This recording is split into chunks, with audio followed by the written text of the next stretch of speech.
memulai karir bisnis dengan jualan di pasar Klewer. Kemudian itu mungkin ada beberapa bulan, kemudian saya bilang ke istri, kayaknya saya nggak bisa deh kayak gini, nggak sabar, nggak nyaman. Gimana kalau kita produksi sendiri, saya bilang seperti itu. Terus akhirnya udah kita mencoba produksi sendiri. Nah, dari situlah terciptanya awal terciptanya Mukena Elsa.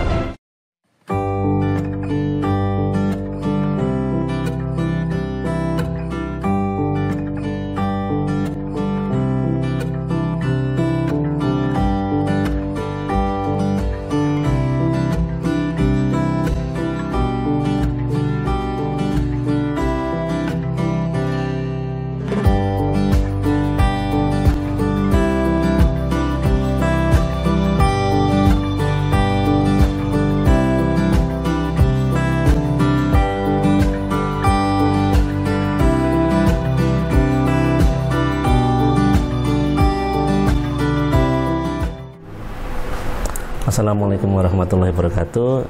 Perkenalkan, nama saya Ridwan Virgantara selaku owner dari Mukena Elsa. Kali ini saya akan bercerita mengenai perjalanan Elsa dari awal dulu hingga sekarang seperti apa.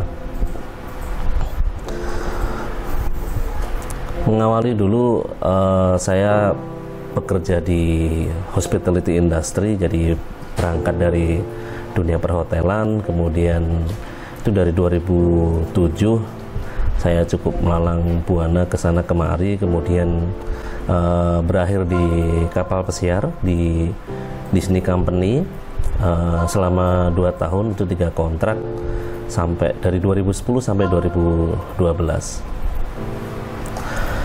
Kemudian 2012 saya memutuskan untuk resign karena ya saya rasa sudah cukup pengalaman di situ, dan memang dari awal mimpi saya itu memang berbisnis, jadi saya cukupkan. Kemudian 2012 saya pulang ke Indonesia, ngobrol sama istri, ayo kita mulai membangun bisnis, memulai karir bisnis dengan jualan di pasar Klewer. Kemudian itu mungkin ada beberapa bulan, kemudian saya bilang ke istri, kayaknya saya nggak bisa deh kayak gini, nggak sabar, nggak nyaman.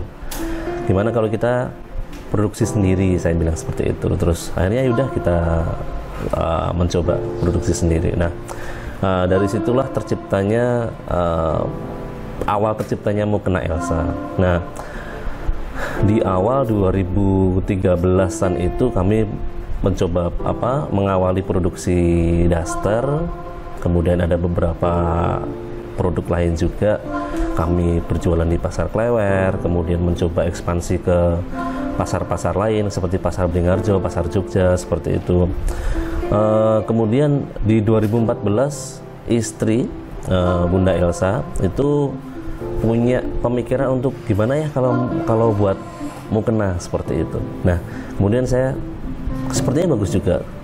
Kami survei ke pasar-pasar, ternyata memang waktu itu mukena di Solo, di Jogja, di beberapa area yang kita sambangi itu memang ya motifnya seperti itu aja. Banyak mukena tasik, mukena bordir, belum banyak variasi. Akhirnya kita pikir, cobalah, kita pasti bisa, ini ada kesempatan bagus. Ya udah, kita mulai produksi, kita cari supplier kain mukena, kita cari peralatan-peralatannya, kita coba bikin sampel dulu. Kita coba bikin sampel, kita contoh-contohkan ke bakul-bakul, ke toko-toko. Ya alhamdulillah, dari sedikit demi sedikit alhamdulillah laku. Itu belum berjalan setengah tahun, baru beberapa bulan, momentumnya pas juga, masuk ke musim rame, musim mau Ramadan, mau Lebaran, orderan meningkat sangat drastis. Jadi yang awalnya cuma beberapa pieces, beberapa kodi, tahu-tahu jadi saya minta 1 karung, 2 karung, dan segala macam. Akhirnya dalam 3 bulan sebelum Lebaran itu alhamdulillah penjualan meningkat sangat drastis. Nah, situlah awal mula kepikiran ya udah kita kerja mukena aja. Tapi apakah langsung seperti itu? Apakah langsung seolah-olah laris? Enggak.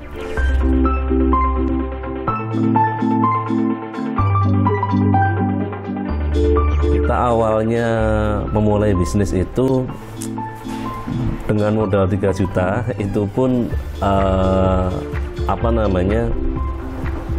hasil dari menggadaikan perhiasan istri. Jadi istri bilang, saya masih punya wasiat dari orang tua perhiasan, ayo dijadikan uang tapi jangan dijual. Akhirnya kita yaudah digade aja, kita ke pegadaian dapat 3 juta, kita untuk modal.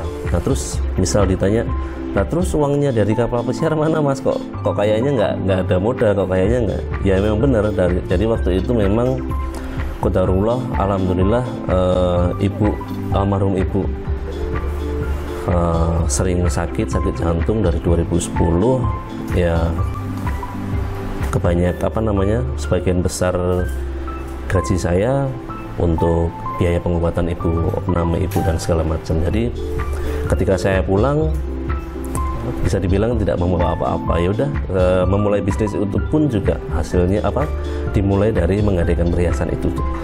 Kemudian kami coba bikin prototype dulu, bikin sampel dulu 1-2 daster, kemudian kita ke pasar klewer, kita tawar-tawarkan, banyak penolakan. 1 minggu pertama belum ada laku sama sekali. Yuk kita coba ke Jogja, ke sana, bawa motor, boncengan. Sama juga tawar-tawarin ke muter-muter ke toko-toko, belum laku juga. Minggu kedua kami ke sana lagi, minggu ketiga kami ke sana lagi, dan mungkin minggu keempat atau setelah beberapa, ya mungkin 1 bulanan lebih lah, baru ada mulai toko Sunardi waktu itu kalau saya nggak lupa, sama Mirota juga. Terus ada beberapa toko-toko di Jogja itu mulai order, wah ini bagus, harganya masuk, saya order segini. Udah kita mulai produksi, beli kain diproduksi sama, waktu itu kan saya minta tolong sama bapak ibu untuk memproduksi, karena mereka kan dulunya konveksi, kemudian di 2008 bangkrut, terus kita mulai untuk bangkitkan lagi. Jadi kami berprinsip, saya sama istri itu kita merintis, tapi gimana caranya orang tua juga naik lagi usahanya. Jadi seperti itu. Udah belanja kain mentah, kemudian dibuat sama orang tua setelah seminggu atau 2 minggu gitu di awal-awalnya itu. Jadi kita setorkan ke pasar, terus minta uangnya. Pulang ada orderan lagi, bikin lagi, jual lagi, uangnya didapat untuk pulang lagi. Jadi awalnya benar-benar seperti itu. Putaran uangnya, kemudian perputaran produksinya masih sangat lambat bisa dibilang. Nah alhamdulillah udah mulai orderan banyak, terus kami udah mulai concern ke produksi juga, udah mulai hire penjahit, mulai hire karyawan dan segala macam. Itu akhirnya sudah mulai lancar, terus orderan juga udah mulai banyak. Nah awalnya seperti itu.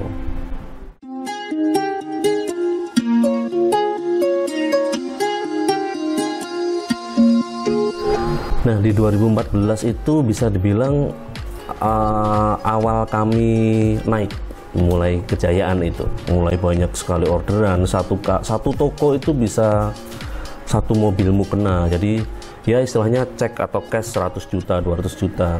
Dan itu punya beberapa pelanggan besar, ada di Jogja, ada Sunardi, ada Tanah Abang, ada di Kudus, ada beberapa kota lagi, di Solo juga beberapa gitu kan. Kebanyakan dari mereka juga bayarnya bagus, artinya cash, misal tempo juga paling seminggu 2 minggu. Jadi perputaran duitnya cepet, salesnya besar, itu langsung. Jadi jujur memang, terutama untuk saya, kalau istri kan memang udah dari 2010-an itu udah memulai bisnis terlebih dahulu. Kalau saya memang sebelumnya lebih ke hospitality industry itu, makanya istilahnya cukup kaget, mentalnya mungkin belum siap. Attitude yang saya istilahnya keluarkan itu kurang bagus. Jadi Dengan seperti itu saya menggebu-gebu terus, saya ayo target segini, target segini. Yang ada bukan semakin bahagia, tapi seolah-olah saya itu semakin apa ya gila dunia. Seringkali nggak bersyukur, seringkali ngeluh, gelisah terus pikirannya, ya banyak hal lah. Jadi istilahnya waktu di awal merintis usaha itu have fun, happy, kemudian setelah berjaya yo happy, tapi lebih banyak gelisahnya, hati kayak nggak tenang.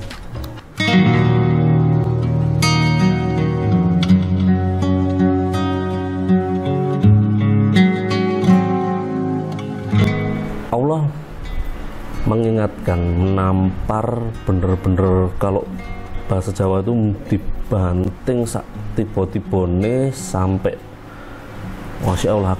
Waktu itu sama istri bener-bener sampai remuk gitu loh. Jadi 2016 secara beruntun itu kami ditipu banyak orang, bener-bener bareng, selisih 3 bulan, selisih berapa bulan, itu bener-bener pelanggan-pelanggan kita, terus partner-partner baru kami, entah itu disengaja atau enggak, sama apa melarikan uang, nggak bayar dan segala macam. Itu ada yang 120 juta, kemudian kami menggadaikan rumah ke bank yang harusnya hasilnya uangnya itu untuk bayar kain, untuk kain, karena kami ketipu 100-an 20-an juta itu, malah kami tergoda untuk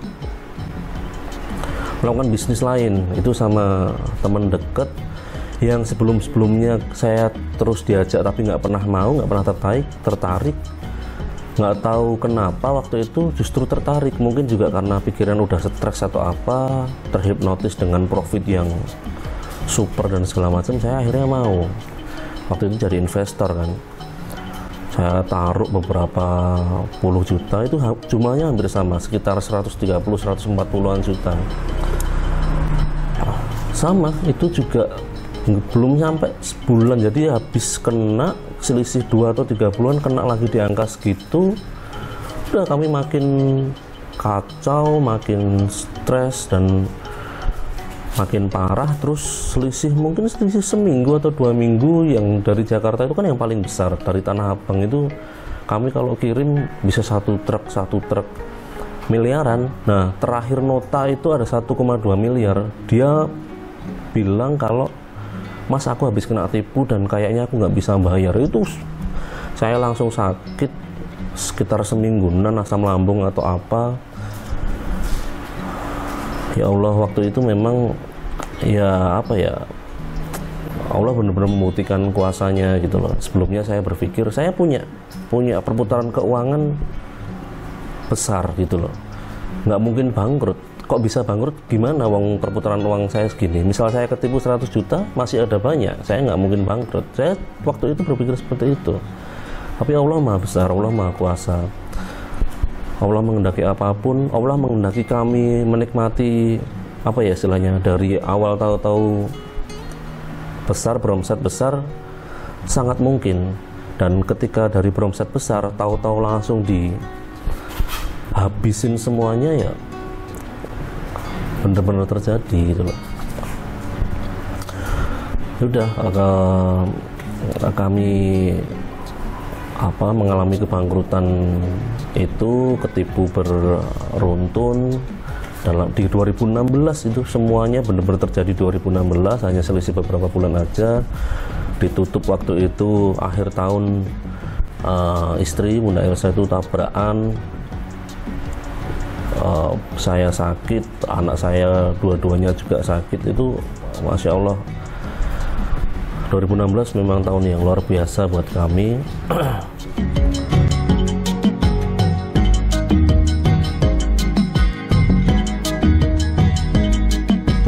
2019 saya ketemu TDA, komunitas bisnis tangan di atas. Di situ saya banyak belajar dari mindset, terus kemudian ilmu-ilmu bisnis, saya mendapatkan circle baru yang jauh lebih baik. Artinya awalnya berjuang sendirian, tahu-tahu dapat satu kelompok teman yang ya bisa dibilang mereka jauh lebih sukses dari saya, jauh lebih pintar dari saya, banyak ngajari mindset, banyak ngajari ilmu-ilmu bisnis. Ya udah, kemudian mulai terbentuk mindset baru, pemikiran-pemikiran baru, ilmu-ilmu baru. Nah, disitulah bisa dibilang saya sama istri itu secara pribadi reborn, kayak ya menjadi pribadi yang baru gitu loh. Itulah yang kemudian membawa saya untuk ke arah yang lebih baik. Istri juga sangat apa ya istilahnya, sangat happy, sangat senang banget dengan melihat perubahan-perubahan saya secara spiritualitas, secara cara berpikirnya. Kemudian ya udah, saya sama istri dibantu waktu itu, kami ada dua tim, Novi sama Sekar. Kami membangun Elsa dengan gaya yang baru, dengan model bisnis yang baru, strategi-strategi yang baru. Kami memulai pasar online, kami ngarap Instagram, marketplace. Disitulah kami mulai merintis. Kemudian kami mulai mencari supplier baru. Terus dari Ko Henry Melina juga, Ridwan coba ini kenalan sama Kak Novel dari brand ini gitu. Udah, kami datang ke sana, ngobrol. Alhamdulillah, ayo jalan. Yang penting jalan dulu, nanti perkara gimana-gimananya sudah belakangan aja. Udah, alhamdulillah kami mendapatkan rezeki itu kan, itu rezeki yang berkesinambungan gitu loh. Udah, kami memulai bisnis online dengan model bisnis yang baru, jualan di marketplace, jualan di Instagram, terus ada beberapa channel-channel lain. Kemudian mulai ada orderan 1, 2 yang awalnya belum tentu seminggu sekali dapat orderan, tahu-tahu hampir setiap hari dapat orderan. Terus makin lama, jadi alhamdulillah dari 2020 itu kami mulai menetapkan target, mau berapa pieces per hari, mau berapa pieces per bulan, omsetnya berapa, itu sudah kami tetapkan. Alhamdulillah dari bulan Agustus sampai ke Desember 2020 itu grafiknya benar-benar naiknya signifikan banget. Nah itu Masya Allah luar biasa banget. Kita berempat itu kewalahan ngurusin orderan sampai ya bisa dibilang sampai lembur-lembur, jam istirahat sampai ibaratnya nggak kami ambil, udah kita ngurusin packingan sana sini. Kayak nggak kerasa perubahan dari waktu kami jatuh terus sampai mengalami hal seperti itu cepet banget juga gitu loh.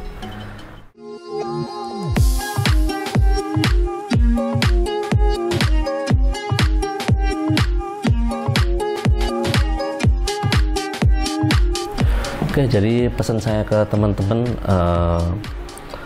kita hidup ini kan ya ibadah, ya berikhtiar, udah itu aja, sedekah dan segala macam, karena wes semuanya sudah diatur sama Gusti Allah.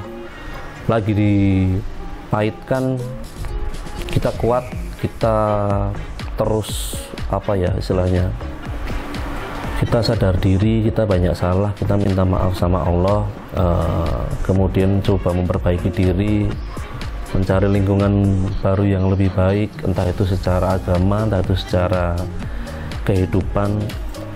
Kita sudah mencoba, kita sudah memperbaiki diri, insya Allah Allah akan menuntun kita ke jalan yang lebih baik. Kita terus memperbaiki diri, jangan pernah terlena dengan hal-hal. Kaya itu bukan tujuan, harta itu bukan tujuan. Kaya dan harta itu nanti yang memperlancar kita untuk meraih tujuan kita. Misal Bande, aku pengen punya pesantren, atau pengen punya masjid, pengen bangun masjid, pengen keliling dunia atau apa. Nah, tujuan kayanya untuk itu. Aku suatu hari pengen punya 100 anak yatim atau apa. Nah, tujuan kayanya nanti di situ. Jadi kalau kita dari awal sudah tahu tujuan kaya, ya insya Allah Allah akan kayakan. Tapi kalau aku pokoknya pengen sugih, pengen kaya, tapi nggak tahu tujuan kaya, takutnya harta itu nanti ngedrive kita untuk ke arah yang buruk. Nah, itu kan sesuatu hal yang harus kita hindari. Kemudian bisnis juga itu menjadi ladang kita untuk beramal, ladang kita untuk di kemudian hari kita meninggal dengan husnul khotimah, dengan mendapatkan jannah dari Allah, dan itu bisa dilakukan, bisa didapatkan dari bisnis kita. Makanya bisnis juga harus diniatkan, dilakoni dengan baik dan syariat. Jadi seperti itu.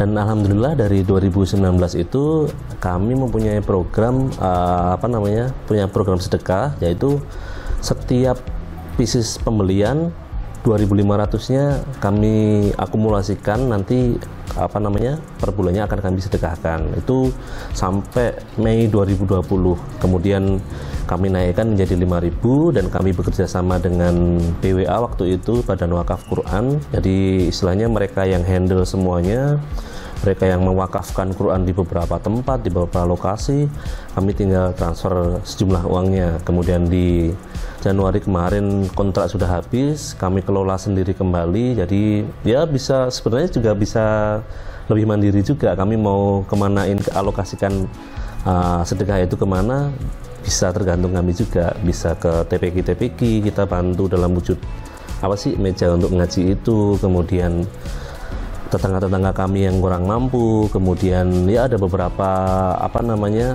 kita sedekahkan ke beberapa tempat juga.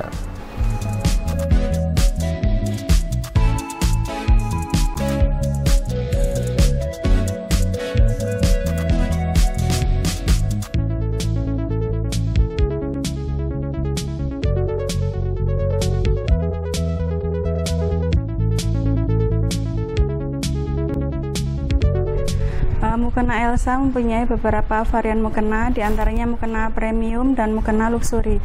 Untuk kelebihan dari mukena Elsa sendiri, itu kita memprioritaskan kenyamanan dari produk itu. Saat dipakai itu customer merasakan kenyamanannya dan adem tentunya. Terus untuk kita mempunyai beberapa paket produk.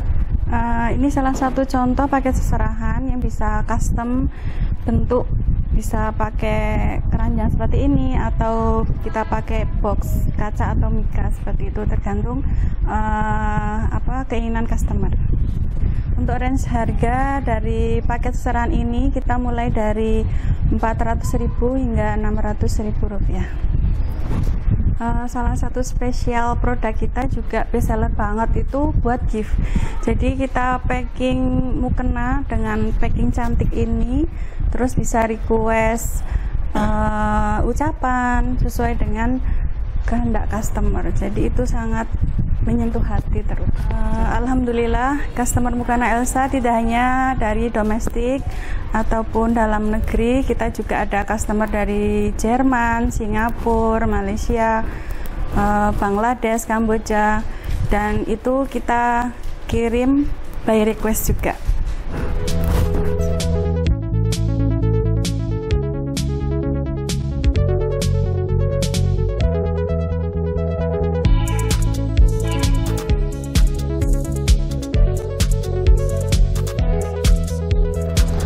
Dan satu hal lagi,